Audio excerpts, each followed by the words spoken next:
Wow. Moment of self-realization. And then I turn this camera on and I see this old face. Wow. I barely had enough money. My mom helped too, but man, just barely had enough money to go to Wyoming Technical Institute when I was 17, 18, who knows. Too long ago. I already had the world's longest truck as my customer for over a year. I had started a business in the green sheet stating that I would give your vehicle a tune up and it wouldn't cost you anything because you'd save so much money on gas. And I had equated what my price tag was going to be with total versus how many tanks of gas it was going to take for you to accumulate that money back. So the way I was just selling my jobs to people was I'm just saving you money out of your own wallet. It's just that you have to give it to me now and then you'll save it later. And I was doing detailing. I had I had some friends that owned a local dollar store that let me be a part of their business by getting products that they had picked up on foreclosure auctions, and then giving me 3 weeks to sell these products for whatever I wanted to, and then whatever was left, of course, they would sell at their own store for $2 or whatever. And I had all those gigs going on while I was helping raise my little brother and taking care of my mom. It was crazy. So I go to Wyoming Tech, man. I'm getting ready to take off. I got all my clothes together. I got this car. It's a 1972 Toyota Celica GT Coupe. I bought that sucker because it didn't work. The neighbors down the road had heard that I was fixing cars and wanted me to play with this challenge, and I got it to work. So as a gift, they decided to give it to me for $200. The 1971 Toyota Celica GT Coupe with a title in my hand. Yeah. One of my mom's friends winds up taking the car and selling it days before I have to go to college. So I have to bum a ride to Wyoming Tech with all this stuff and find somebody that'll let me get to Wyoming from Texas. So we get there, check in, go to college. It's crazy. They're just cramming all this information at you. The success rate at Wyoming Tech was less than 35%, which is incredibly low for a college, especially when the tuition was about 55,000 a year. It was pretty stupid. So you already know that you're really not going to make it. So finally get there, no car, got some clothes. My mom's giving me a couple of bucks. There's nothing out there. There's nothing. It's the population of Laramie, Wyoming at the time was 1,200. But if you counted Wyoming Technical Institute and University of Wyoming, you added another 21,000 to that list. And this is a town that only had I'm going to say 36 streets. 16 and 17. 16 that way, 17 across, something like that. Real small. So there was nothing to do but party. And I didn't have that kind of money. So I started hosting parties. That's how I was able to cover the bills. Every Friday, the guy that had the local beer stand or something liked me enough to let me get the kegs of beer without having to pay for the deposit for the kegs. And it started out as one, and then it ended up with like 10. I was getting 10 at a time and taking them to the local state park where you had to pay to get in, and keep your cup or you lose it. It's another $5-10 for that cup. That way I wasn't leaving trash, and of course I cooked. It was ridiculous, but that's how I afforded to be able to get through Wyoming Tech. And you're just barely making it through every course because they're cramming 3 or 4 inches of double sided paper that you have to fill out each side every 4 weeks. It was crazy. And having to do a side job. I got a job at a local garage, and the only job I could get was assembling a Lotus Esprit twin turbo that was in about 12 boxes, sitting up on 4 jack stands covered in dust and a tarp. And he said that if I could put that thing together, I could have a job. And I needed the money. So I took the job and I started putting that car together. I got so far that he felt like he could take over and told me that he no longer needed me for $6 an hour. So I had to figure out other ways to make money. On my way home from losing my job, I see an old man on the side of the road. This is crazy because this is just my life. This is just how it is, and I'm using YouTube as a way to keep my memories because stuff like this doesn't pop up every day. So I'm walking, I'm like, just lost my job. Of course, my car's been taken from me. I'm barely making it. I gotta get home. I just got out of school. Thought I was going to work, and I'm not going to work. So might as well just head home. But there's this old man on the side of the road in a nice old car. His car's not working. I figured it out. It was, I think it was like a coil wire had popped off the distributor or something. It was a simple fix, and I was on my way. That wasn't good enough for him, so he caught up with me, asked me to get in the car. I'm like, I don't get in the car with strangers. But he tells me he's the mayor of Laramie and shows me his business card. It's the mayor of Laramie, Wyoming. I just helped him out. He says, get in the car, come with me, I want to show you something.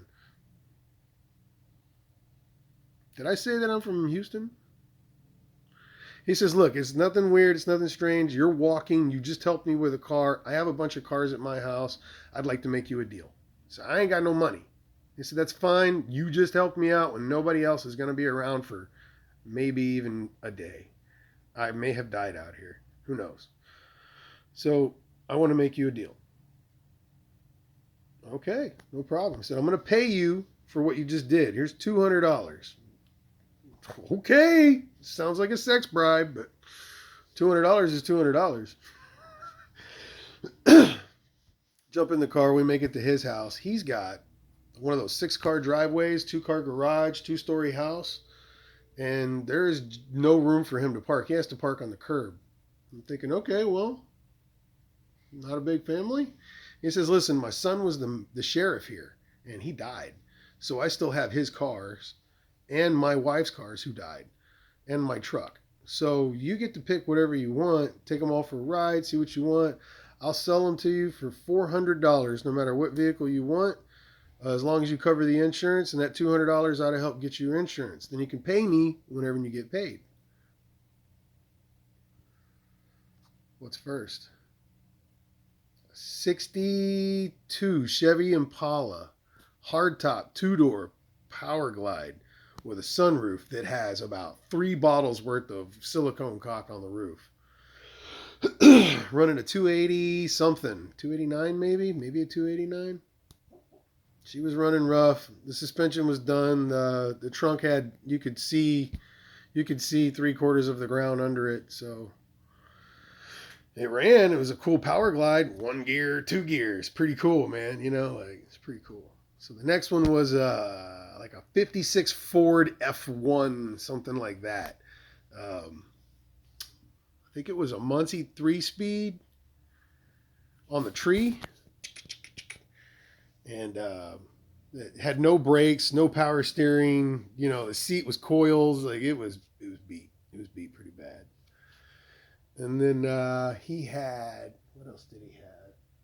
I can't remember because the next thing that I remember was 1979 Ford LTD2 Police Interceptor. Police car. Yeah, I want a police car. I've had a couple of them here in Houston, before I got my Celica. The same guy who sold my car out from under me as I was getting ready to go to college would ask me to help him go to the local auction and drive vehicles from there to his lot. And so we got a lot of police cars. You get for $800 back then. It wasn't that bad. And you knew which one was the fast one because you had to buy 3 or 4 of them and line them all up on Beltway 8 at the light, wait till the light turns green and see which one outran the other 3. That's the one you sold for 3 times as much as you paid for it. But so it's the 79 Ford LTD2 Police Interceptor. And I'm like, man, it is clean. It's white, no lights on the top, but it's got those 3 big points on the front that we're all familiar with, the Trident. It's a 4-door, blue vinyl interior, and it had a 351 Cleveland in there with a C5 transmission or a C2 transmission. I don't remember, but it had a certified speedometer of 180, and it would get there. It took forever to get to 150 because it was a brick, but you could get there. You could hit 160. I got pulled over in that car coming home on my last trek from Wyoming Tech. Porsche passed me. I thought I'd catch up. I got up to him. He turned his brights on, passed me again. Turned on the police lights, and got my brights on. That's like 17 light bulbs in the front of an old police car. Finally, I'm easing up right next to him. I get right next to him, and he just disappears. And then I see police lights. Oh, man, I'm pissing to get busted hardcore. Might as well pull over. I'm going so fast, they should arrest me, and we shouldn't be having this conversation. But I pull over, and I'm shaking, and I'm waiting. It takes a couple of minutes for the cop to catch up. And he goes, hey, it's a good thing you stopped. So why is that? He goes, because that black Porsche? Yeah, blah, blah, blah, Porsche. Yeah, he's been arrested. We got him. The vehicle's blah, blah, blah. He's been arrested. He goes, you, however, how did you do that? This is an old car. I was like, it's an old police car. The mayor of Wyoming gave it to me because his son. Blah, blah, blah, blah, blah, blah. No way. Yeah, I pop open the hood. He looks at the doors.